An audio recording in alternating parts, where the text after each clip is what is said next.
Basically, Steve Williams and I met with Mary Greenell from Energy and Efficiency Consultant from National Grid.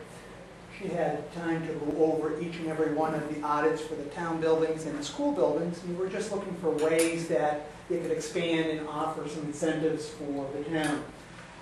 She's going to send out a draft proposal to us. She spent half hour, 45 minutes. She was talking about some of their programs. You know, she kept on going back to the lighting programs, and Steve and I both said we really exhausted that.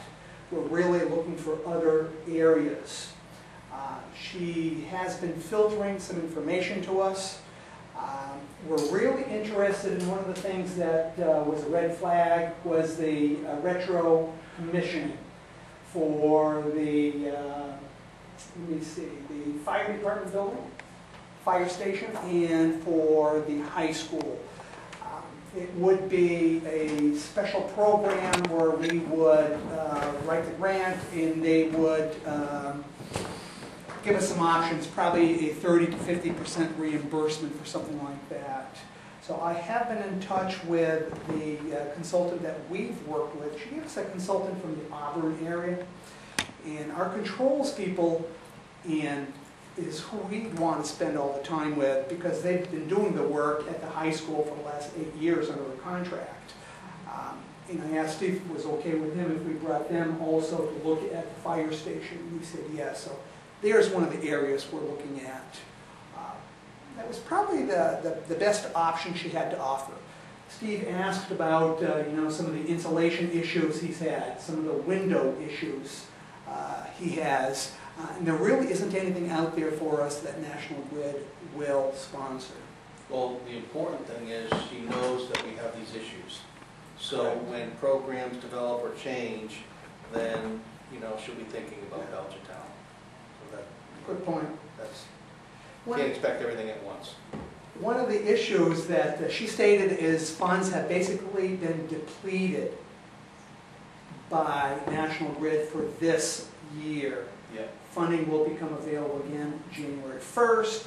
She suggested that we continue and move forward and apply for some of the funding in some of the areas that they'll cover. We touched upon other areas, CO2 sensors and ventilation systems in some of the buildings. We talked about the watt misers, the vending machines in some of those areas. She's going to send us information on that. That's a $50 rebate per item on some of the $50 rebate for a vending mice that costs $75 isn't too bad.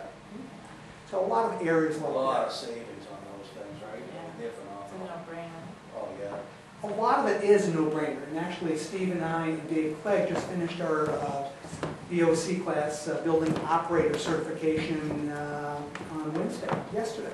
Right. And you know, they're really telling you, go for the low dangling fruit that's out there. And a Yep. lot of it is very low cost.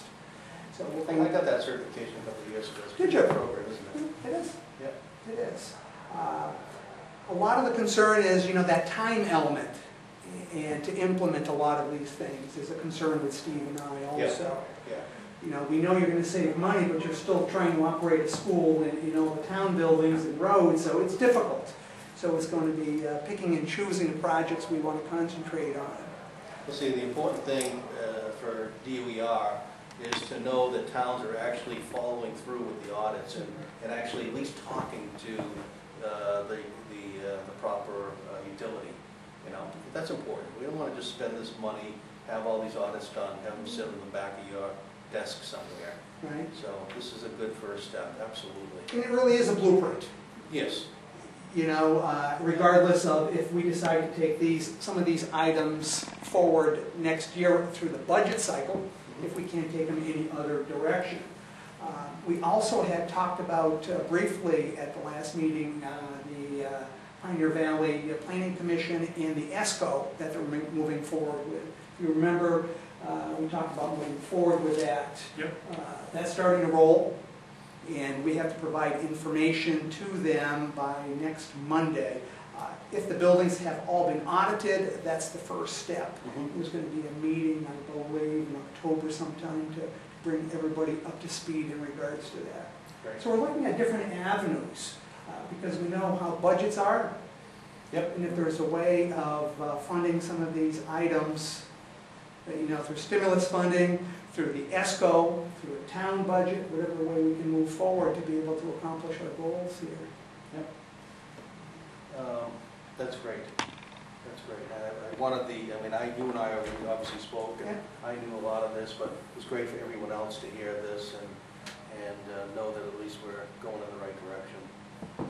So that's a great update. Any questions from Bob, anybody? Or? I don't have a question, just a comment. You're talking about this woman who can help you with the energy efficiency. There's probably an account exec that deals with Belchertown. And you might want to have that person as a contact also that can also be an advocate for you for any programs that are out there or could be out there in the future. Just another contact. Okay. Yeah, because come next year, there's going to be a lot of money available. More money than the utilities know. I mean, there is, oh, absolutely. Through the Green Communities Act, there's going to be money funneled into the utility companies, probably 3 to 4 times what they've normally experienced for energy efficiency programs.